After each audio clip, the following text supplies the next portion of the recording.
Jalan seorang sufi menurut Kiai Soleh kalau dalam Syarah Al-Hikam ada dua. Yang pertama riyadhah, yang kedua warok. Jadi teman-teman yang sudah nawa itu ingin tirakatan, ingin lebih dekat kepada Allah, katanya Kiai Soleh, tempuhlah dua jalan. Yang pertama riyadhah, yang kedua warok. Riyadhah ada 4 sarannya Kiai Soleh. Yang pertama, tahan melek. Tahan melek itu tahan menyedikitkan tidur. Yang kedua, menyedikitkan makan, tahan lapar. Yang ketiga, menyedikitkan bicara. Yang keempat, menyedikitkan campur dengan orang lain. Jadi riyadhah yang kita lakukan menurut Kiai Soleh bisa didukung oleh 4 kebiasaan ini.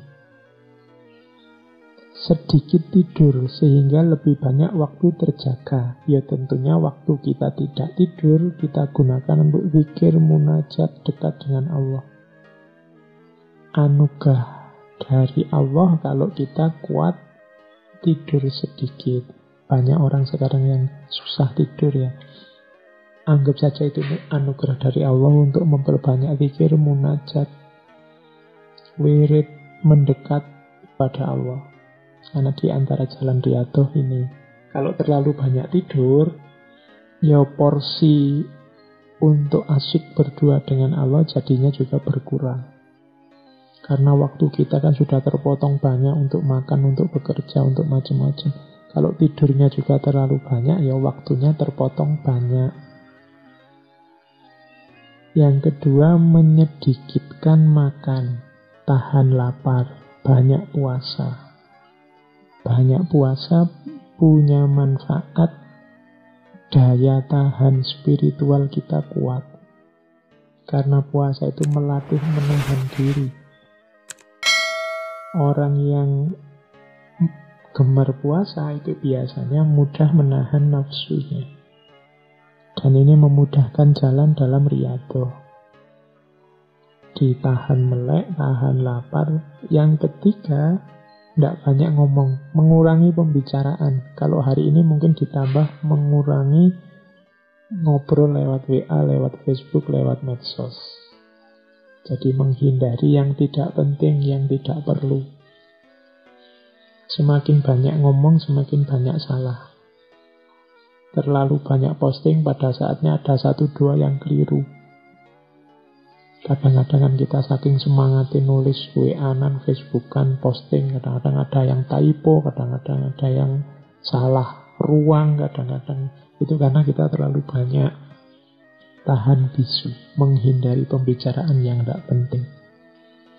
Yang keempat, tahan berpisah dengan manusia. Maksudnya memperbanyak kebersamaan dengan Allah dalam rangka menyegarkan jiwa, dalam rangka mengheningkan batin. Karena kalau terus-terusan kita terjun ke tengah keramaian, itu biasanya susah untuk menemukan keheningan. Cari waktu untuk kita berdua dengan Allah saja. Mungkin lewat ibadah, mungkin lewat doa, mungkin lewat munajat, mungkin lewat zikir, lewat tafakur, monggo. Dan tidak harus malam hari. Setiap orang silahkan mengambil strategi sendiri-sendiri. Gimana caranya untuk lebih banyak kholwat tapi bersama Allah. Jalan pertama itu riyadhah. Yang kedua adalah jalan warok. Riyadhah itu unsur aktifnya, kalau warok ini unsur pasifnya. Unsur pasifnya apa warok itu? Kalau menurut Kiai Soleh ada 4. Ini sama dengan pandangannya Imam Ghazali. Jadi warok itu ada warok udul atau warok adil, ada warok solihin, ada warok muttaqin, ada warok siddiqin. Warok adil itu orang yang menjaga kesucian dirinya dari melakukan yang diharamkan oleh syariat. Ini warok adil. Jadi adil. Kalau memang haram, kita menjaga diri tidak nabrak itu. Ini minimal. Jadi orang yang warok adil saja tidak bisa ya, masih harus berusaha belajar lagi untuk menjalankan syariat. Karena ini batas minimalnya itu adil. Yang haram jangan ditabrak. Nah, ada level 2. Level 2 ini warok solihin. Orang-orang soleh. Orang-orang soleh ini tidak cuma menjaga diri dari yang haram, tapi yang menjurus ke arah haram juga tidak. Ini namanya orang-orang soleh. Saya tidak mau ke sana. Kalau saya ke sana itu biasanya terus ngomong orang lain, menghibah, memfitnah. Mending saya tidak usah ke sana deh. Nah, ini orang-orang solihin. Segala yang menjurus ke arah haram dia tinggalkan. Ada lagi warok muttaqin. Warok muttaqin ini orang yang menghindari sesuatu, meninggalkan sesuatu. Sebenarnya sih masih syubhat, apa halal apa haram ya tidak tahu, tapi khawatir saja kalau memang itu nanti haram. Jadi ini namanya warok muttaqin. Bagi orang biasa ini sebenarnya masih mubah saja, boleh saja, wong ya tidak jelas haram apa halal apa makruh. Kalau bahasa agama namanya syubhat. Orang muttaqin ini bahkan yang syubhat sekalipun dia tinggalkan. Karena khawatir nanti Allah tidak suka. Karena khawatir kalau nanti ternyata memang haram. Nah, ini orang-orang muttaqin. Mirip dengan yang sholihin tadi. Nah, ada juga warok siddiqin. Warok siddiqin ini, kalau tadi kan yang muttaqin yang syubhat. Kalau ini sebenarnya halal. Tapi sedikit-sedikit ada potensi jangan-jangan tercampur yang haram. Maka dia tinggalkan. Misalnya minum air yang disedekahkan orang yang tempat kerjanya penuh kecurangan. Misalnya orang yang kerjanya di tempat yang banyak korupsinya. Kok yondilalah dia pas kita haus ngasih kita air. Ini kalau orang siddiqin, hati-hati. Janganlah nanti jangan-jangan tergelincir pada kecampur dengan yang haram. Misalnya pejabat atau pegawai dapat mobil dinas. Ini diberi mobil kan kepentingannya untuk kepentingan dinas. Nah, kalau orang-orang siddiqin ini, yang warok siddiqin ini, mending sudahlah mobilnya ditaruh kantor saja. Biar dipakai kalau waktu kerja di kantor, pasti kepentingan kantor. Kalau di rumah khawatir kecampur dengan kepentingan-kepentingan rumah. Zaman Khalifah Umar bin Abdul Aziz kan banyak cerita-cerita seperti ini. Lagi kerja di kantor, pakai lampu kantor, tiba-tiba istrinya datang, lampunya dimatiin.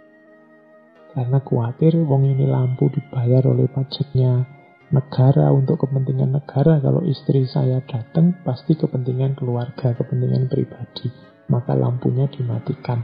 Nah, ini jenis orang-orang siddiqin, menjaga diri. Nah, saya tidak tahu teman-teman ada di level kewaroan yang mana. Ya paling tidak yang paling bawah, yang adil itu harus kita jalankan, jangan sampai nabrak yang haram. Syukur bisa naik sholihin, bisa naik muttaqin, bisa naik siddiqin. Ini dimensi pasifnya. Yang aktif tadi ya lakukan riyadhah, latihan-latihan. 2 jalan sufi.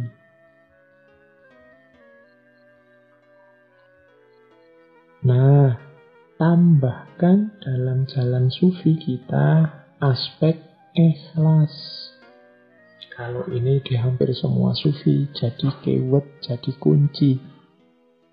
Ikhlas kalau menurut Kiai Soleh ada 3 jenisnya. Yang pertama ikhlasnya abidin, yang kedua ikhlasnya muhibbin, yang ketiga ikhlasnya arifin. Oke, saya tidak tahu, kadang-kadang teman-teman mungkin yang mendengarkan yang masih muda-muda ini merasa wacana-wacana seperti ini, ikhlas, warok, kemudian riyadhah, itu mungkin merasa ini kok rasanya masih jauh Pak dari hidup saya. Rasa semacam ini sebenarnya juga sejenis godaan, sejenis was-was, seolah-olah kita yang masih muda ini masih belum saatnya. Tapi kalau tidak kita mulai sekarang, di belakang nanti ya perjuangannya lebih berat. Kalau pakai bahasanya para sufi, ini namanya wilayah yang hakiki. Jadi kenyataan hidup kita yang hakiki. Hidup yang sejati itu di sini. Kalau dalam bahasa Islam kan, inna lillahi wa inna ilaihi roji'un. Pada saatnya pasti kita nanti kembali ke Allah. Pada saatnya jatah umur kita akan habis, dan yang akan berguna yang hakiki-hakiki ini. Insya Allah seumuran teman-teman tidak terlalu mudah untuk memulai. Ya dimulai dari sekarang, nanti akan semakin baik ke belakang. Sengaja saya angkat tema-tema yang agak timur, agak tasawuf belakangan ini, karena saya melihat situasi hari ini di luar serba banyak panasnya hawanya, baik hawa lahir maupun hawa batin kita. Mungkin sudah saatnya, mungkin Allah juga mengingatkan kita, saatnya untuk kembali ke dalam diri, saatnya untuk ilaihi roji'un. Bahkan Allah memberi isyarat yang sangat dahsyat dengan virus corona ini yang membuat kita mau tidak mau melakukan uzlah di rumah kita masing-masing. Ini bagi saya isyarat yang luar biasa dari Allah. Ayo segera membereskan diri kita. Jangan-jangan memang ini akhir zaman yang sebentar lagi sudah berakhir. Maka ayo bareng-bareng dibereskan diri kita. Termasuk ini tadi, belajar cara untuk membereskan jiwa, membereskan batin lewat jalur tasawuf. Ikhlas yang pertama adalah ikhlasnya abidin. Orang ikhlas level abidin adalah orang yang beramal soleh, beramal baik, menjaga agar tidak riak, tidak ujub, tidak ingin pamer, tidak ingin sombong, pokoknya beramal untuk Allah dengan mengharap semoga mendapatkan pahala, mendapat surganya, semoga dijauhkan dari neraka. Ini level ikhlasnya orang-orang abidin. Naik satu level ikhlasnya orang-orang muhibbin. Kalau orang muhibbin ini sudah tidak berpikir lagi pahala surga atau siksa neraka. Muhibbin ini orang-orang yang sudah jatuh cinta sama Allah. Beramal hanya untuk tujuan memuliakan Allah saja. Orang yang jatuh cinta, kalau beramal, biasanya amalnya tanpa pamrih, hanya untuk yang dia cintai saja. Kalau kita beribadah pada Allah, karena kita cinta pada Allah, tidak menunggu pahala, tidak sekedar berlindung dari siksa, kita sudah ikhlas di level 2, level muhibbin.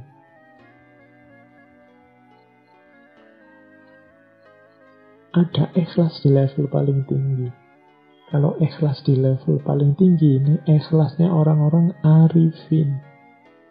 Di level paling tinggi ini, orang yang punya kesadaran bahkan aku bisa beramal baik ini bukan karena jasaku. Semuanya yang menggerakkan, yang membuka hati, yang memungkinkan aku beramal baik, hanya Allah saja. Aku tidak punya daya, tidak punya upaya, tidak punya kehendak. Semua yang ngatur semua ini adalah Allah saja.